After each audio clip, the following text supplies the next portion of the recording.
The morning sun hung low over Crestwood High, painting the hallways in gold as the students rushed in carrying books and laughter. The sound of sneakers echoed through the corridor, mixing with the hum of chatter that filled the building. It was the first week of the new term, and everyone was eager to see what strange idea Mr. Harlan would come up with this time.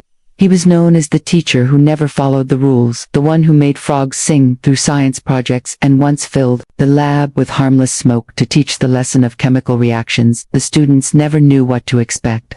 And that was exactly what made him exciting, but this time there was something different. Even before the bell rang, a rumor spread like wildfire through the school. Some said Mr. Harlan had brought a creature from the forest, others said it was something caught in a trap, and still others whispered that it was a government experiment. No one knew what was true, but everyone wanted to find out. Inside classroom to be, the desks were lined neatly, the windows open to let in the cool air, the smell of chalk and wood, mixed with that faint metallic scent from the science equipment stacked near the front of the room. As the students entered one by one, their laughter turned to quiet curiosity, their eyes darting to the corner where a large black cloth covered something tall and oddly shaped. No one dared to go near it, even though it didn't move. It seemed alive in some way, like a presence waiting for the right moment to reveal itself. Among the crowd sat Leela, a girl with soft eyes and quiet steps. She never liked attention. She always sat near the back of the class, reading or sketching. She had a way of noticing things. Others ignored the sound of the wind, the shift in light, the nervous twitch of a classmate's hand. She felt everything deeply and spoke rarely.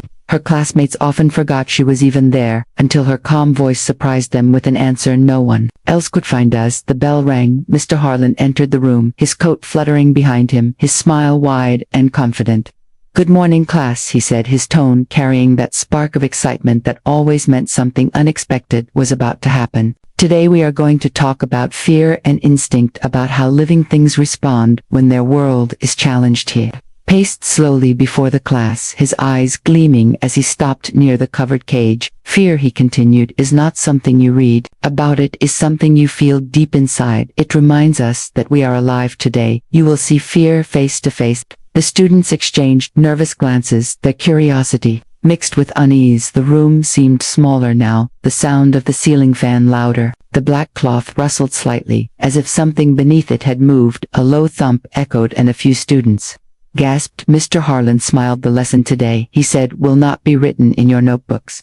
It will be written in your minds, because today you will meet a creature that has never bowed to fear and never known kindness." He pulled back the cloth just a little, and something inside growled deep and low, the kind of sound that seemed to crawl under the skin.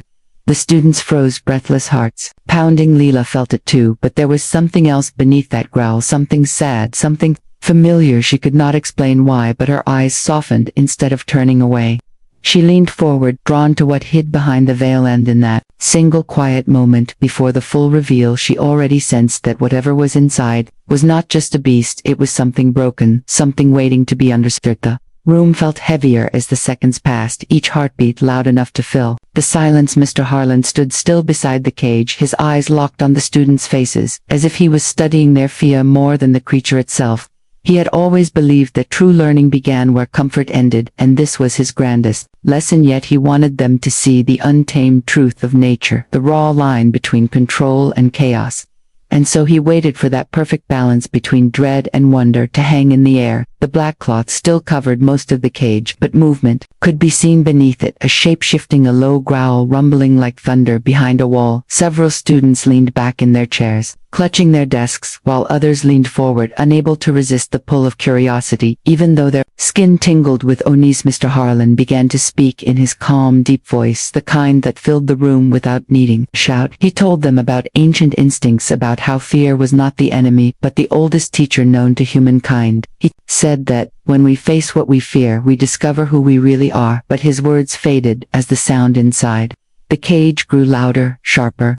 A claw scraping metal, a snarl that made one of the students scream before covering her mouth in shame. The teacher smiled, not unkindly but with a spark of satisfaction, as though this reaction was exactly what he had expected. He moved to the side of the cage, his hand hovering over the cloth, and said, "Now remember what you feel. This is not danger, this is understanding waiting to happen." Then he pulled the cloth away, and the room erupted in gasps before them. stood a massive beast taller than any of them expected, its fur thick and matted, a strange mix of gray and gold, its eyes glowing with wild fury, yet something almost human flickered behind them. It paced within the cage, muscles tight, breath heavy as it bared its teeth at the crowd. The sound of its growls seemed to shake the desks, and the glass in the windows trembled. No one spoke for a moment, then whispers spread like wildfire. Some thought it was fake, some said it was trained, others believed it was something beyond explanation. The creature slammed against the bars, making everyone jump. A few students ran toward the back of the room, but the teacher raised his hand, calm as ever, and said, "No one leave, stay still." Observer Lila sat frozen, her heart pounding, but not from fear. Her gaze met the creature's eyes for the first time, and something inside her shifted. She felt a pull, a whisper she could not hear but could feel. The creature snarled again, but when its eyes found hers, it paused, its breathing slowed, its growls softened. For a fraction of a second she saw sadness behind the fury. The others did not notice, they only saw a monster trapped in steel, but she saw a soul trapped in silence. She wanted to speak, but her voice caught in her throat, the air between them heavy like two storms meeting halfway. She could not look away. She knew deep down that this moment would change everything, not just for her but for whatever waited inside that cage. The class sat frozen in silence, the sound of the creature's breathing filling every corner of the room. Its eyes moved slowly across the students, then stopped again on Lila, as if drawn by something invisible. The teacher began to pace around the cage, explaining how animals respond to emotion and energy, how fear can make a beast violent but calm can make it curious. His words floated through the air, but no one truly listened. All eyes were locked on the cage and on the girl who could not look away. The beast shifted its weight, its claws scraping lightly against the floor. It let out a low rumble that seemed more like a sigh than a threat. Lila's hands trembled under the desk, but her face remained still. She did not flinch. She simply breathed slowly, matching the rhythm of the creature's movements, as though they shared a silent language. The students nearest to her whispered nervously. One of them tugged her sleeve, telling her to stop staring, that she was going to make it angry, but she did not listen. Her eyes stayed fixed, her heart steady despite the storm inside her chest. Mr. Harlan noticed the strange connection, and his expression changed from confidence to curiosity.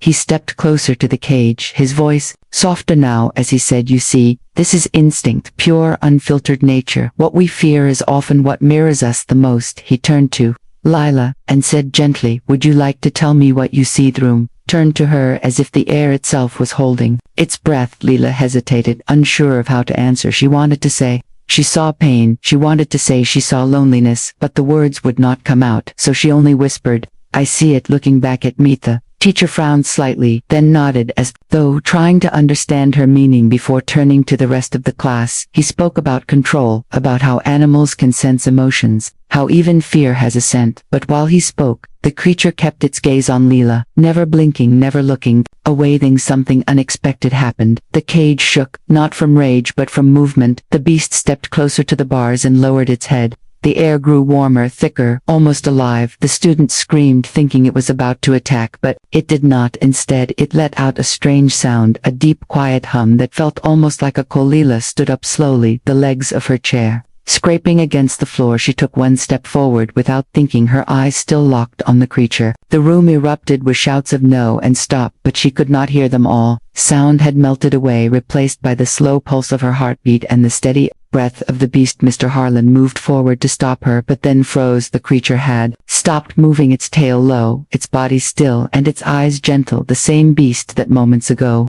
had roared with fury now looked almost peaceful. The tension in the room twisted into confusion, and Alila's voice came out, barely louder than a whisper. She said, "I don't think it wants to hurt anyone." The teacher stared at her, his lips parting but no words coming out. As the entire class watched in disbelief, the beast blinked once and lowered its head again, as if agreeing with her silent truth. The room trembled with silence, every student frozen between terror and disbelief. No one moved, not even Mr. Harlan, whose hand hovered in the air as if reaching for a thought. He could not hold the beast that had shaken the cage with fury only moments ago. Now stood still, its heavy breaths slowing, its massive head bowed slightly toward the girl, as if in surrender. The metal bars no longer seemed like protection, they felt like walls between two beings who understood each other in a way no one else could. Lila's fingers curled at her sides. She wanted to speak, but her voice was buried. Somewhere deep beneath her racing heart she could feel the weight of every eye in the room. Yet she only saw the creature before her. She felt its fear, its confusion, the echo of pain in its stare, the way it seemed torn between instinct and memory. Mr. Harlan took a slow step forward, his voice low and careful, as he said, "Lila, sit down please, it is not safe." But his words did not reach her. They drifted away like dust in the air. Her feet moved on their own, guided by something ancient and unspoken. She took another step, and the floor creaked beneath her shoes. The beast flinched, but did not growl. Its golden eyes followed her every motion. Students gasped. One of them whispered, "She is crazy." Another prayed under his breath. The tension was a living thing, crawling up the walls, hanging from the ceiling. No one dared to breathe. Too loud as Lila approached the couch, she stopped, only an arm's length away, her voice finally rising, soft and fragile like a whisper carried by wind. She said, "It's okay, you are not here to hurt us, are you?" The words hung in the space between them, and for a moment nothing happened. Then the beast lowered itself to the ground, its massive frame pressing against the cold metal. The floor trembled softly under its weight. Mr. Harlan stared wide-eyed, his lips parted, his belief in science suddenly battling the impossible. He had brought the beast to teach his students about fear, but now he was the one who did not understand what he was seeing. Lila knelt slowly, her face calm, her hand lifted but stopped halfway, unsure if she should go further. The creature's breathing deepened, slow and rhythmic, almost like it was matching hers. Its ears twitched, its eyes half closed, the rage that once filled them replaced by something closer to recognition. The teacher whispered to himself, unbelievable. He had seen animals trained to obey commands. He had seen instinct bend under discipline, but never had he seen a wild heart bow to stillness. One of the students reached for their phone, trying to record, but another slapped it away, afraid that one wrong move would break the fragile peace that had fallen upon the room. The air grew thick, heavy with emotion and wonder. The world outside seemed far away.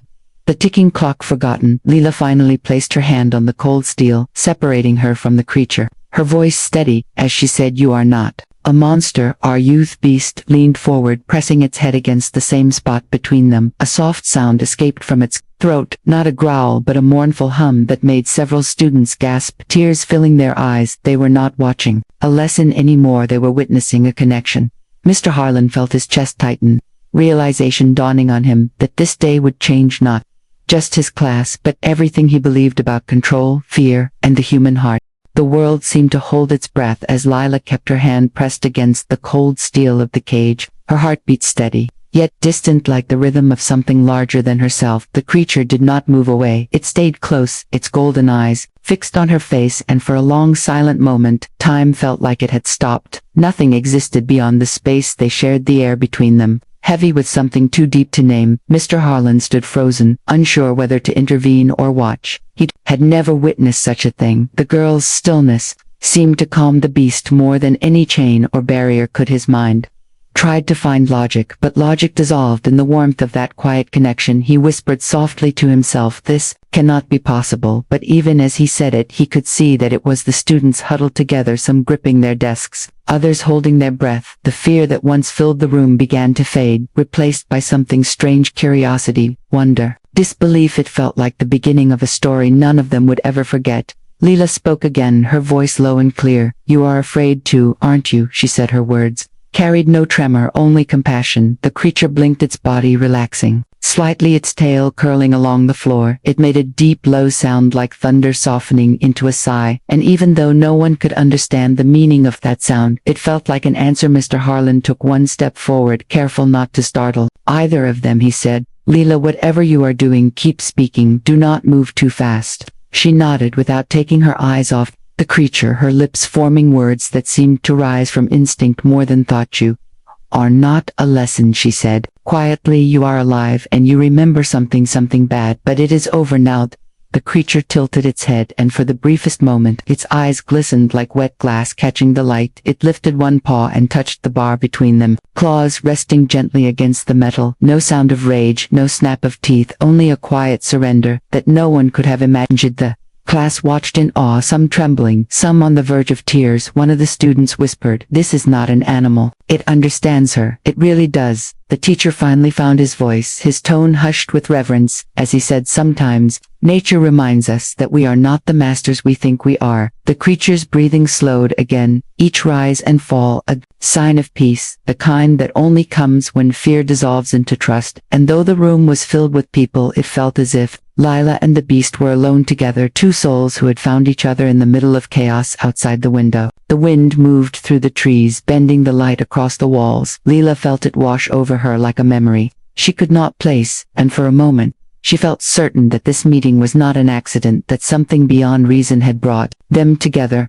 Mr. Harlan finally whispered, "We will stop here for today," but even he knew the lesson had already gone far beyond anything he had planned. The air inside the classroom felt different now, lighter yet charged with something that made every breath feel alive. The students were too stunned to speak. Mr. Harlan still stood near his desk, his mind racing to make sense of what he had seen. The beast remained calm, its eyes following Lila, as if she were the only thing keeping it from falling apart. The silence stretched on until the faint hum of the air conditioner reminded everyone that the world outside still existed. Lila finally stepped back, her heart heavy with something she could not explain. She felt a strange ache behind her ribs, like she had just said goodbye to someone she had known forever. Even though she had never seen the creature before, she turned to look at Mr. Harlan, but before she could speak, a low rumble echoed from within the cage, not a growl but a tremor of restlessness, as if the beast could feel the distance between them growing. Mr. Harlan swallowed his hesitation and motioned for the two men who had brought the cage to come forward. They appeared in the doorway, their uniforms dark and their expressions unreadable. One of them asked quietly, "Should we take it back now, sir?" And Mr. Harlan nodded slowly, though something in his eyes said he was unsure. The men approached carefully, their boots thudding softly against the floor. The students shifted nervously. As the metallic clink of chains filled the room again, the beast lifted its head, its gaze flickering between Lila and the approaching men. Its breathing quickened, the calm it had found beginning to unravel. Lila saw it happen. She felt the panic rising in its chest. She stepped forward, her voice clear and steady. "Wait, please. Wait." Everyone turned to her. Mr. Harlan hesitated, his hand frozen in mid-air. She looked at him pleadingly and said, "It is scared. If you move too fast, it will think you want to hurt it. Let me talk to it one more time." The teacher hesitated, but something in her voice, something that carried quiet authority, made him lower his hand. The men stopped and waited. Lila turned back to the beast and whispered softly, "You are safe. No one will hurt you." She knelt again, her fingers brushing against the cold bars, and the creature let out a low sound halfway between a sigh and a cry. Its body relaxed, but its eyes shimmered with something like sorrow. It felt like it understood her words, or at least the meaning behind them. The energy in the room shifted again from fear to empathy. Every student felt it, even if they could not explain it. One of them whispered, "This is not science. This is something else. This is something else." Lila closed her eyes. For a moment her mind filled with flashes. She could not make sense of tall trees, moonlight running through a dark forest, the same golden eyes staring back at her. She opened her eyes, again breathing faster, her heart racing. She did not know where the images came from, but she knew they belonged to the creature. Somehow, Mr. Harlan saw the color drain from her face. He stepped closer and asked, "Lila, are you all right?" But she only nodded, still staring into the eyes of the beast. She whispered, "It remembers me," though she did not know why she said it or what it meant. The room fell completely silent as the weight of her words settled over them like a shadow. The moment Lila spoke those words, "It remembers me," the entire room froze. The students looked at one another, their faces pale, their minds struggling to understand what they had just heard. Mr. Harlan stood still, his hand gripping the edge of his desk. The sound of the creature's breathing filled the silence, each inhale deep and rough like wind against stone. Lila remained on her knees, staring into its golden eyes, her pulse steady despite the tremor that had begun to move through her hands. The beast tilted its head slightly, as if it recognized her voice, as if her presence had awoken something buried deep within it. Its eyes glowed faintly in the dim light, a reflection of both pain and recognition. Mr. Harlan slowly stepped closer, his voice low, careful. "Lila, what do you mean it remembers you?" She blinked, her gaze still fixed on the creature. "I don't know," she said quietly, "but I feel it like a memory inside my chest, like I have seen it before somewhere. I can't explain." The class watched, unable to look away. One of the students whispered, "Maybe she dreamed about it." Another said, "Maybe the beast can control her," but no one really believed their own words.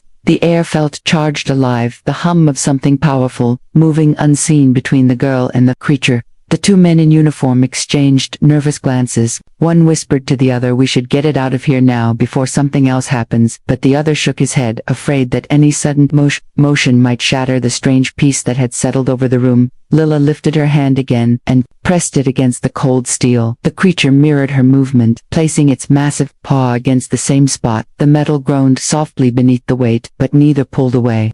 She whispered softly, "Do you know me?" The beast blinked once, twice, then lowered its head to the floor and let out a low rumble that shook the desks yet carried no threat. It sounded like grief. Mr. Harlan's throat tightened, his curiosity replaced with awe. He had brought this beast to teach a simple lesson about fear, but what he saw now felt far greater than anything he could ever put into a textbook. Lila leaned closer, her voice barely above a whisper. She said, "I think you were hurt. I think someone made you this way." The creature's body trembled, its tail twitched, and its breath came faster. It pressed closer to the bars, its eyes wet with something that looked too much like sorrow for anyone to call it an animal anymore. The students began to cry quietly, some covering their mouths, unable to explain why they felt such sadness for the thing behind the bars. The air smelled of iron and rain, and old memories. Mr. Harlan finally said softly enough, "We need to end this for today." But even as he spoke, his voice lacked conviction. He knew something sacred was happening in front of him, something he could not interrupt. Lila rose slowly, her hand slipping away from the steel, as the creature made a sound that was neither growl nor roar, but a quiet, mournful call that followed her. As she stepped back, the lights flickered slightly, as though the building itself responded to the energy between them. She turned one last time and whispered, "I will come back," before walking toward her seat. The creature never looked away, and as she sat down, the class remained silent, each student knowing without words that what they had witnessed would stay with them forever. The air outside the classroom felt cold and heavy when the bell finally rang, but no one moved. The students sat in stunned silence, their eyes still fixed on the cage where the beast now lay quiet, its massive chest rising and falling slowly like the rhythm of the ocean. Mr. Harlan stood near the door, speaking in a low voice to the two men who had brought the creature. They looked uncertain, glancing between the teacher, the cage, and the girl sitting in the back of the room. Lila's hands rested on her desk, her eyes distant, her thoughts drifting somewhere far away. Mr. Harlan finally said, "Take it back to the transport and be gentle." He paused, his voice lower now. "Make sure no one touches it without my permission." The men nodded and began to secure the cage once more. The metal clinks echoed like fading thunder. The beast stirred slightly but did not resist, its eyes never leaving Lila, as if afraid that if it looked away she might vanish. When the men rolled the cage out, the room felt emptier than before, as though something vital had been carried away with it. The students slowly began to speak in hushed voices, each one retelling what they had seen, as if they could not trust their own memories. One said it was magic, another said it was hypnosis, but none of their explanations sounded right. Lila remained silent, her eyes following the path where the beast had been taken. Mr. Harlan approached her, his tone softer than usual. "Lila, I need to ask you something," he said. "How did you know what to do? How did you calm it?" She shook her head slowly. "I didn't know, I just felt what it felt. I knew it wasn't angry, it was scared, that's all." The teacher studied her face for a moment, searching for deception, but found none, only confusion and sincerity. He sighed and said quietly, "I've worked with animals all my life. I've seen them react to fear, to hunger, to sound, but never to something like this. Whatever happened in here today goes beyond science." Lila nodded, but her mind was somewhere else. She could still feel the echo of the creature's heartbeat in her own chest, the faint hum that had connected them. She wondered why it had looked at her that way, why it had bowed its head as if in recognition. She thought of the strange flashes she had seen, trees, moonlight, the feeling of running through darkness. She did not understand, but she knew those memories did not belong to her. Outside the classroom, she heard the faint sound of the cage being loaded onto a truck, the metallic clangs fading into the distance. She felt a strange pull deep inside, like a string tightening around her heart. A whisper that said, "It was not over." Mr. Harlan placed a gentle hand on her shoulder and said, "You should go home. Lila, you've done enough for today." She stood, nodded, and walked out into the hallway. The light there felt different, colder, emptier. Her steps echoed softly against the tiles. As she made her way toward the doors of the school, she glanced once through the window and saw the truck at the far end of the parking lot, the cage barely visible under a tarp. the beast still watching her even from a distance, and, for a brief moment, she thought she heard it call her name, though no one else seemed to hear. A sound that all that night, the wind outside Leela's window howled through the trees like a voice calling from far away. She lay awake staring at the ceiling, unable to rest her mind.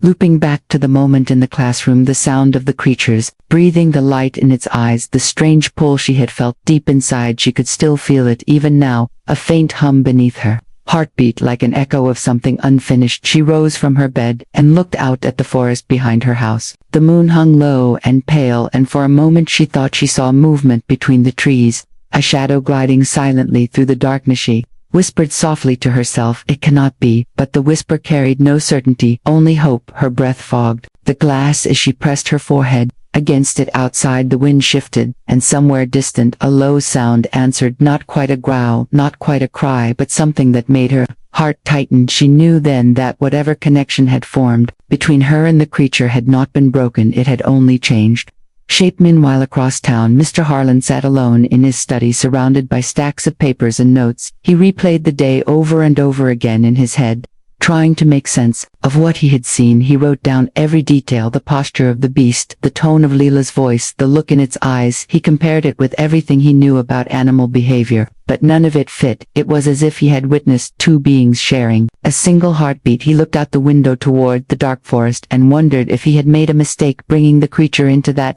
classroom. Back in her room, Leela dressed quietly, pulling on her shoes and jacket. Something told her she needed to go. She did not know why or where, only that the feeling in her chest was leading her somewhere. She stepped outside. The night air cooled against her skin, the world silent except for the rustle of leaves. Her feet moved on their own, guided by instinct and memory, down the narrow path behind her house, the same path that led toward the woodsta. Deeper she went, the stronger the feeling grew, the hum in her chest turning into a rhythm that matched the whisper of the trees. She reached a clearing, bathed in silver moonlight, and there at the edge of the shadows she saw the creature standing still, its golden eyes glowing softly, not with rage but with recognition. Leela took a slow breath and stepped forward. The beast did not move away, lowered its head once more, just as it had in the classroom. She whispered, "I knew you would find me." The creature let out a sound deep and gentle, like the world itself breathing for the first time. She reached out her hand, and this time there were no bars, no walls, only the quiet understanding that bound them together.